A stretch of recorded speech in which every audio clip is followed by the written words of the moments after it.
Hello and welcome to December the 5th. I welcome you to my living room kitchen area. Today we're doing this one in the house because it's bloody cold, bloody wet, and it's nice and warm in here. And we could kind of do with it not being freezing cold while we're doing this. I'm going to show you a recipe for making sealing wax. Because you probably need it, you know, to use the seal that we made last video. Okay, so what we're going to need for these is we're going to need some hot glue sticks and some crayons. I've got lots of old crayons that I collected from my parents' house. You're also going to need a double burner. I don't actually have a proper double burner, and you probably wouldn't want to use your actual double burner because it will get all waxy. But instead I've got a saucepan that I'm going to fill up with some hot water, and then the hot water boils and heats the bottom of a bowl or another saucepan. And it basically means that what you put into here isn't going to burn, it will melt. It's how you melt chocolate. Optional extras, but we're going to use today would be candle wicks, and we're going to have to make a mould as well. So I'm going to make my mould out of wax-proof paper, grease-proof paper, wax paper, whatever, and a bit of sellotape and some plasticine. So first off, we need to make a mould. I'm making it basically a paper tube that can support itself, and it needs to be big enough for the wick to sit in comfortably, and kind of be the same size as the bottom. These wicks that I've got are quite useful because they've got like a metal bit on the bottom, which is, I guess you're supposed to stick to the bottom of a glass, but I'm not doing it like that. So kind of want it the same size as that, a little bit smaller.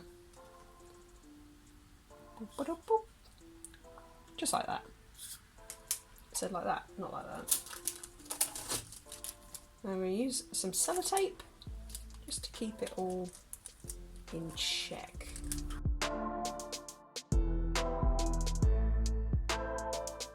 So now I'm going to get the blue tack, plasticine. This is actually a putty rubber, but I need to get a new one because mine is manky. I'm just going to stick that in there, push it in so that it's got a bit of overlap.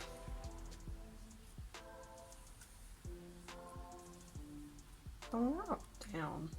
Try and make it so that the wick part is kind of a bit more centralised, and then push your blue tack stuff up so it makes a little airtight seal. I'm not anticipating this to be perfect by any stretch of the imagination. I am expecting it to leak a bit. It's a mould made out of paper.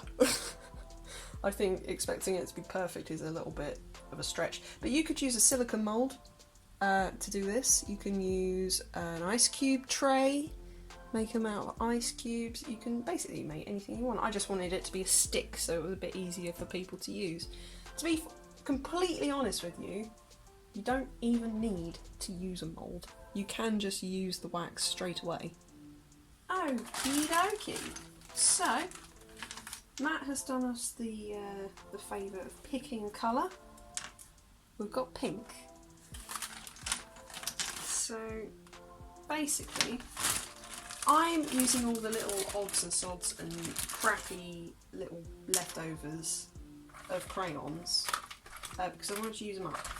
They've been taking up space at my mum and dad's house for, well, basically since I was a wee dot, quite honestly. Those are done with. What you need to do is, if your crayons have got paper on them, take the paper off.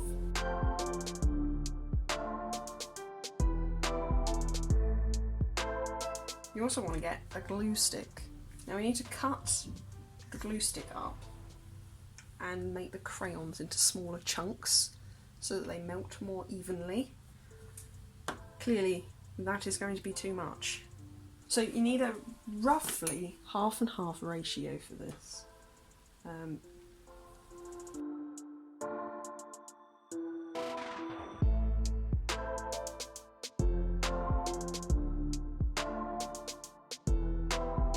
Having cut up your glue stick and your crayon, you kind of want a half and half mixture.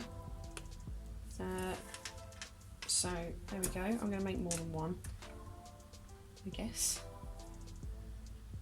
Time to get melting. So I've just boiled my kettle. I'm going to take that off the pot. Fill the pot up.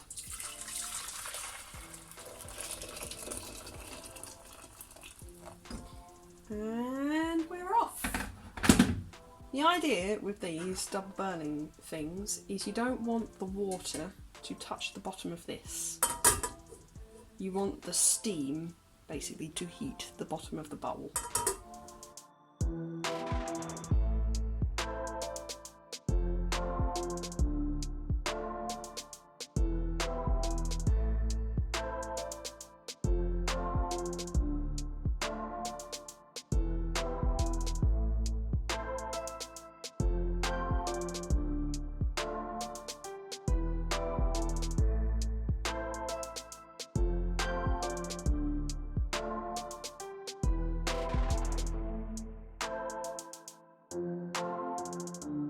Well, I like this, but I think it could be better. So I've put a darker crayon in, and I'm going to put some silver crayon in as well. Give it a little sparkle, kind of.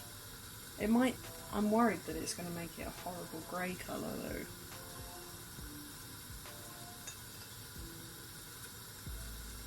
And I'm going to let those melt fully before I stir it, because then I'm going to pour it.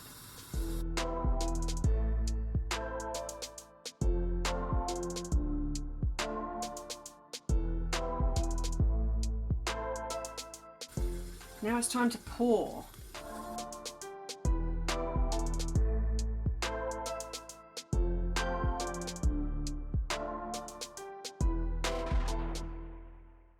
I just poured it.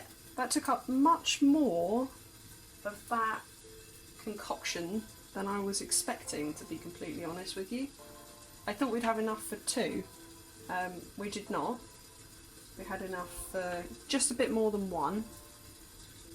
So yes, I'm going to leave this to cool. The mould is holding up pretty well so far.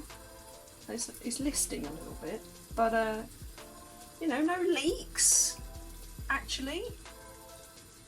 Pretty proud of my little crappy paper mould. Yeah, enjoy. I'm just going to put a little bit more in the top.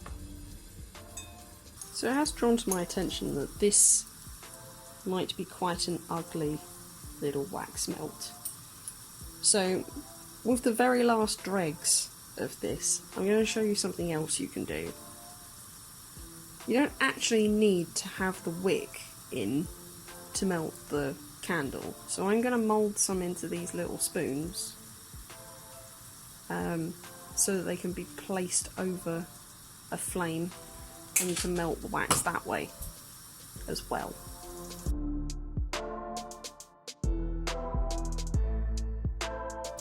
You just let it cool, and then when you need it, you can use a spoon over a candle to melt the wax, and then you can pour it on.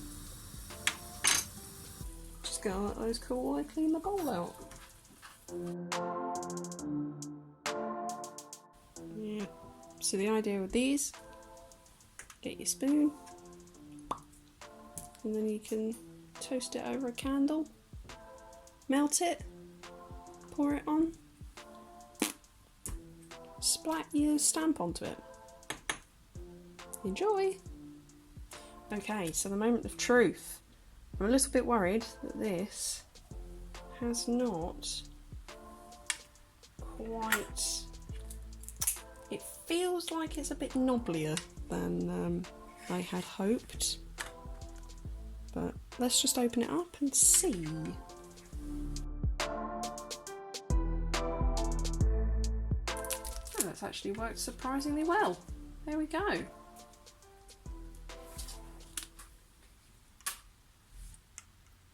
Shall we give it a go? I think we shall.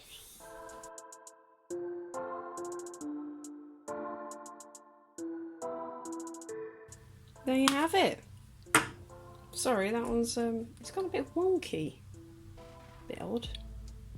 Living proof that it worked. Kinda. It did work. It worked fine. It was fine.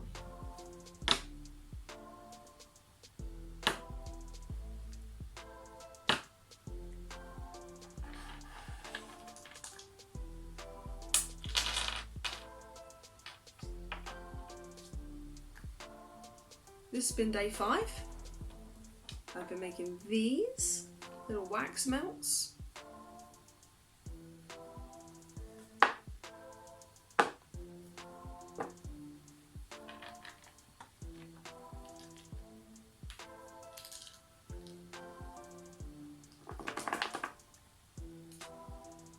Thank you for watching. This has been Team Andy with the Scholar's Box making sealing wax.